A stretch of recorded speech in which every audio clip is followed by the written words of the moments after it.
you. I start recording now. So we're recording this session. I'm here in Sweden and you're over in Uganda.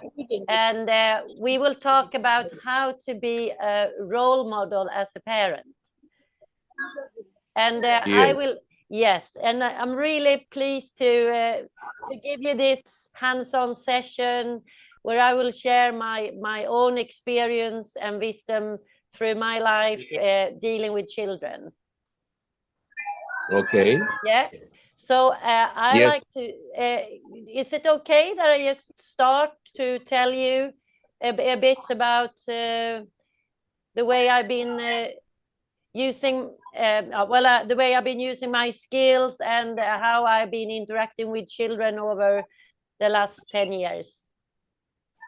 Okay. Yeah. So yes, I'm good. Yeah. So my name is Pia Webb, and I'm the president of 4-H in Sweden, up north of Sweden, called Dalarna. And we have this inspirational village. It's like a farm that you can see in the background. While I do my talk, you could have your microphone on mute. I can interact I interact. If you have a question, I put you back on. I just talk now, so it's easier for everyone to hear when I'm speaking. There we go. Now we got you on mute. So if you want to speak, you just raise your hand and I will unmute you. Okay. So what you can see here is the inspirational farm in Dalarna in Sweden. We have youth here playing with some ducks, and the way that I personally have been running this farm is to get the children on board. So they have actually been part of the development from the beginning. I have given them very much free hands to be part of the inspirational days. And I also believe fully in the children, that everything is possible. So, for example, a few years ago, I taught hundreds of children to cook over the open fire. And we had adults also that came along. And I felt that they were very protective of their children. They were scared that maybe they could hurt themselves with the fire and so on. And I'm so confident that the children, they know a lot already. And as long as you teach children the security and what would happen in the worst case scenario, then you can just relax. So that's how I've been training children from the beginning, that I just teach them, if you burn, what do you do? And that is not a problem, and so on. And we talk about it. So for them, it becomes natural. Okay, if I hurt myself, I will just go and put my hand here in the water for 20 minutes. And so I don't put, what would you say? I don't make them feel scared that they have to worry. Instead, I bring over this everything is possible atmosphere, that you can do this, just keep trying, never give up. So the children then, for example, learned to cook any food they wanted on the fire. So we had lots of different ingredients and with no recipes. I say, you cook what you want. And they says, well, how do you make a cake? Says, yes, try. So children tried. And, it worked out. It became whatever, but it didn't matter. So they learned by doing. And that's the 4-H motto, that you learn by doing. And I believe that you learn mostly by doing, maybe incorrect, but you also might develop something completely new. So that's the basic of how I train children, that there's no boundaries, right and wrong. All I teach them is the security, and then I give them free hands. And then on the farm, we also help the children to find their passion and interests. So instead of telling everyone to do one thing, for example, now we're all going to go and draw, or now we're all going to go and make something in the shed, they go where they want to go. So it's an open space to become creative and follow your inner guidance on things that you feel passionate about or that you're interested in learning more about. And this curiosity with the children, it brings confidence, and more they come to the farm, they want to develop more things. It's fantastic to see the children when they're on the farm, because we have this way of teaching. They don't feel like they want to be messing around, not listening, being mean to anyone. It becomes like a really nice, loving community. So that's the backbone of how we run things. We let the children follow their whatever they are inspired by. And the key here has also been to have animals on the farm. You don't have to have many animals. We only had this year ducks and rabbits, and that was enough to create this very lovable environment where they care about the animals. And they were also very, that you could stroke the animals, you could play with them.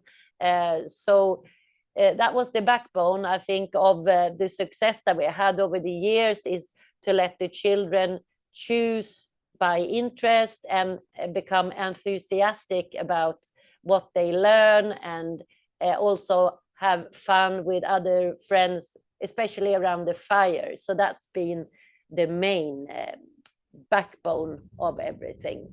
And I can put in the volume on here now, so you can actually unmute yourself if you want, while I'm continuing. And if you have any questions, you just ask me. So how do we as parents become role models for our children?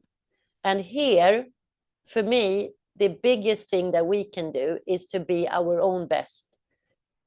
I usually share with children, what was I like when I was in your age? So they can connect on the level that I've been the same age as they have.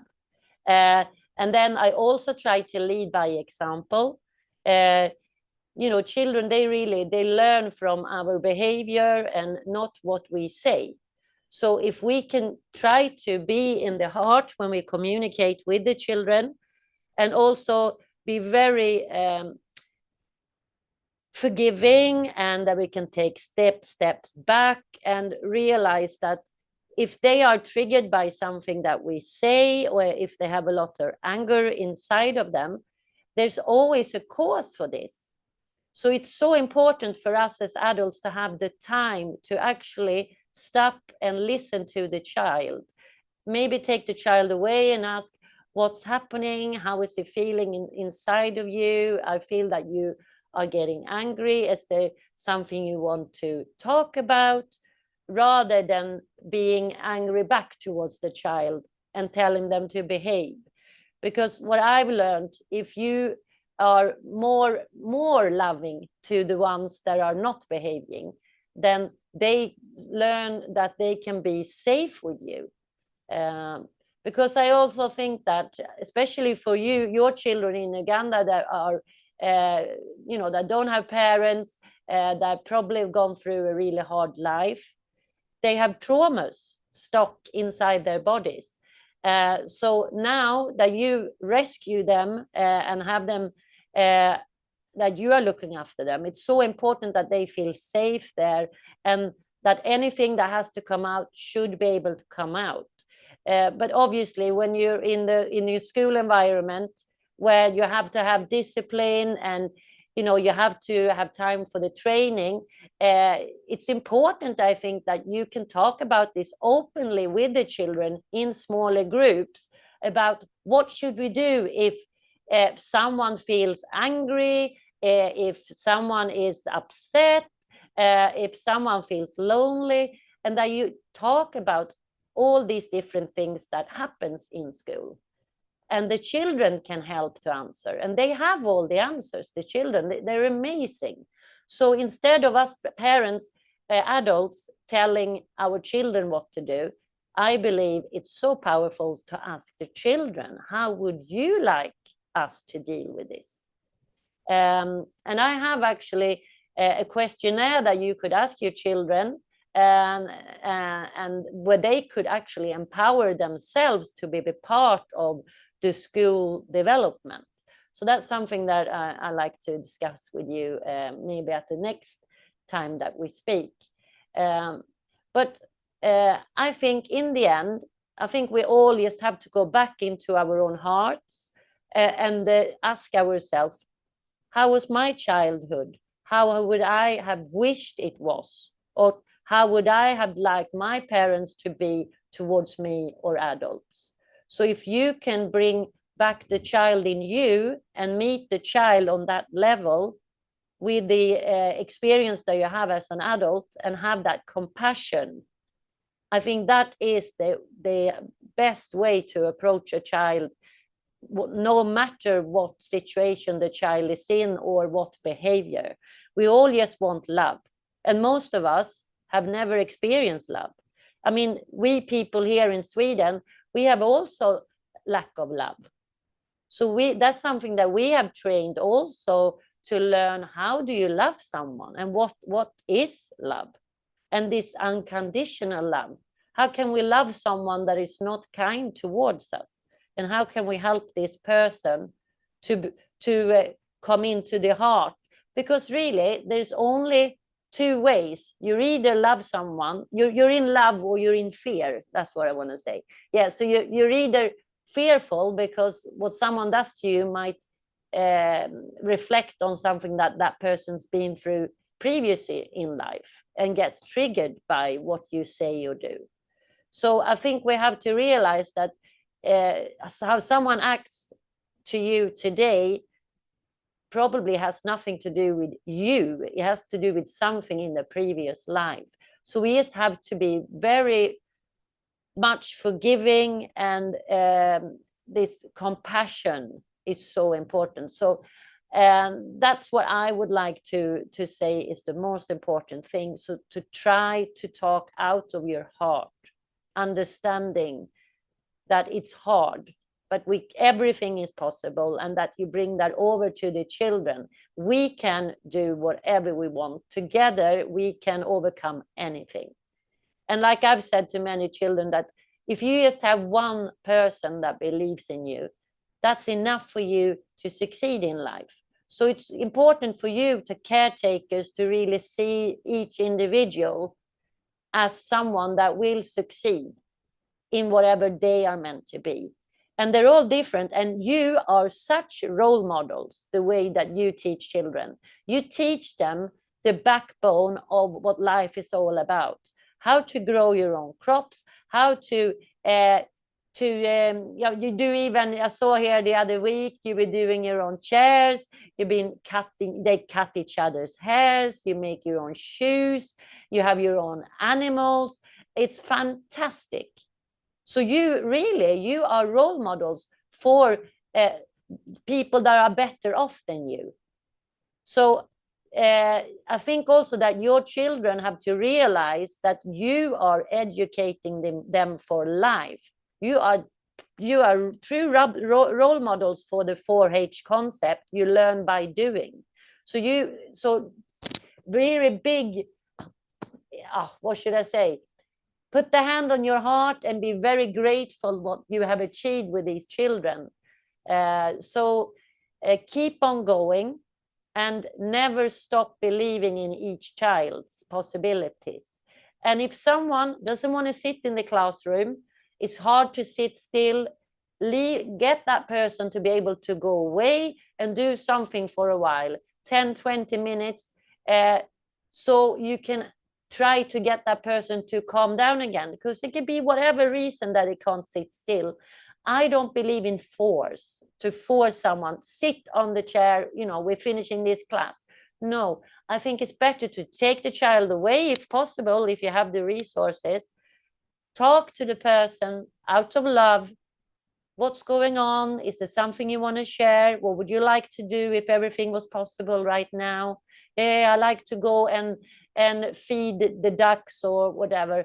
Then let this child do that. And that way, it will become more calmer in the system, nervous system, and hopefully enjoy more sitting in the class, because he can feel or she that he or she is listened to, and that their feelings that they feel inside, they are okay, so that they don't start suppressing feelings. Because that's also very important, that we should not carry things around that we don't feel good about. And we as parents or adults, we have things left in our bodies, that traumas that we haven't dealt with. And it's so important that we try our best to deal with these. So we are role models, also telling the children that we aren't perfect, but every day we work with ourselves to be our best. And wherever we want to be in life, we can become. So I think I like to just finish off this short little presentation saying that if me, Pia here, if I do what I can to be the best Pia, I will be a natural role model for anyone that comes my path. But if I start to not listening to myself, I don't look after myself, I don't listen to what's going on inside my body, I suppress it with different things, then I will not be the best that I can be. And if I believe that the world we're living in, we're here to learn to be our best, to meet our own traumas and be whole humans, because we all need to come back to love. And I think the more you look after yourself, the more you naturally will actually start loving yourself. And most parents or adults don't really love themselves.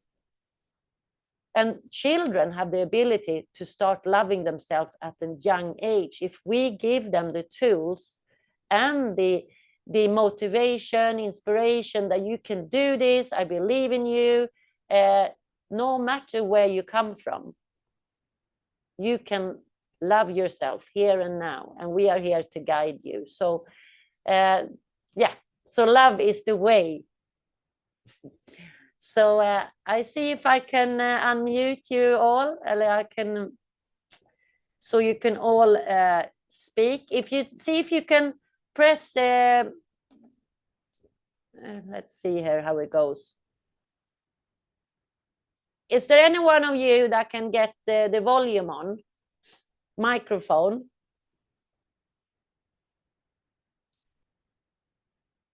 Nej.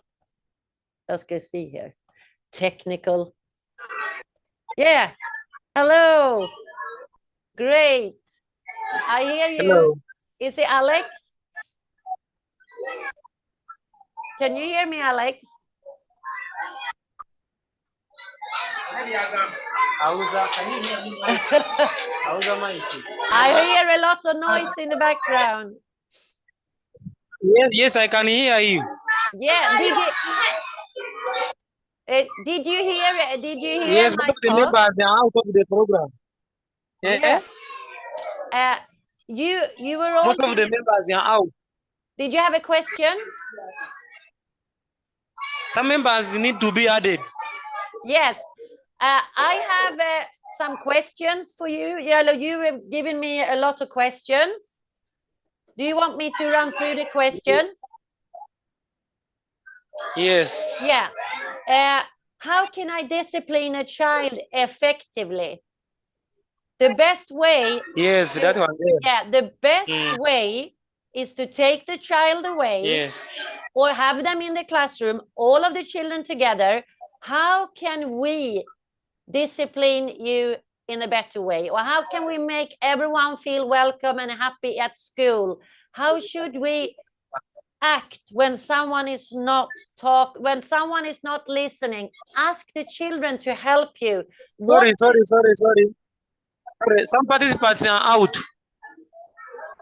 How can we connect it? Can you not hear me? Some participants are out. Okay. Oh, now has someone passed out? Yeah. Oh my God. Yes. Well, you need to focus on this. And Do you think we should end the interview now? Well, this talk, and you need to focus on the children. Yeah. Wow. Well, you're really living in Sorry. Do you want us to continue, or should we talk later? Are you okay? We continue. Okay. Yeah. So how to discipline children effectively, you need to ask the children. Let them be part of your rules. Empower them to write the rules. They have so good, I mean, the children have the answers. So that's my suggestion to you. Involve the children. I could be part of it too, and ask open questions. The best way is coaching. You ask open questions to the children about problems that you have, how you can develop the community, how you can become the best school in the world. And that's what I want to give to you. I believe your school can be #1 in the whole world. And I'm honest when I say this. So I have the tools that can help you to talk about it in school. So I want you to ask your children, do you children want our school to be #1 in the whole world? Ask them. And then you ask them, how can we become #1? And then I can be a support for this. Yeah, everything is possible. So engage the children in your development. Let them lead how you should have your rules and how they want the day to be. But with it, obviously, with what you need to learn during the way, but let them get involved. Empower your children. So next question, what are the best ways to encourage good behavior? You will ask the children. They have the answer. There is something why you have bad behavior. You have to discuss, why do we have bad behavior sometimes? It could be as simple, I haven't slept much, I haven't had any food, I have a lot of anxiety, I'm worried, I feel left out. The children have the answers. So just start daring to talk about these questions with the children. How do I manage siblings at schools when they are not the best of friends? You have to, again, speak to the children, one and together. Why do we fight? What is it? Is it that they spend too much time together, or that they have a trauma together, or that they only feel safe with their friend, with their sibling? The person that you are the most safe with normally is the one that you are the meanest to. So bring up these questions and see, how can we do the best of this situation? When should one start teaching a child about money? I think you should talk about this so that the children learn at an early stage exchange. For me, that's the best way to start what money is. I have apples, you have pears. We exchange. We don't even need money. If you start teaching the exchange, I have built something and I get this in return. That's the way I think you should teach children money, because that's the future of money. Yeah, and when should one start teaching? Oh, that's the question. When should one start teaching a child about boy and girl relationships? This question, I think, is very important. I'm happy that you have brought this up, because this world is surrounded. I mean, it's not a love planet. We need to teach children what love is. To be intimidate with someone, to hug someone, when you have sex is to have children. I think we really have to connect with this being safe and just feeling that someone just want to be with me because we feel good together. We can lay it next to each other. Don't do anything more than you can feel the connection with the hand. This is what I believe the way to learn love and relationships between boys and girls. That is to be best friends, feel good next to each other, and that we are healing each other, and that there's nothing expected from anyone. That for me is the most beautiful thing to teach children. And even me and my partner Lasse, we do this. We heal each other by just being close to each other. That's the biggest part of our relationship, because we all need this healing. So for me, that is the way forward for relationships. Be best friend and heal each other, and don't feel like you have to do anything else. And never do anything that doesn't feel good. Say stop and back up. We want to teach the world what love is. And love is something that you should spend a lot of time in reading in school. So with that said, that was all of the questions. And I would like to end by saying that I think it would be great if you started a fire at school and the children all could sit around the fire in quiet, in silence, and they get a pen and paper, or they have thoughts in their mind that they can pass over to the fire. So things that they are carrying today that don't feel good about, let them speak to the fire, or animals or someone. But the fire is such a great relief. So I would inspire you to have weekly ceremonies around the fire where you just sit in silence and let the children meditate on believing that everything is possible, and let them really believe in it by being role models. You can be the #1 school in the world. I believe it. Thank you. Money.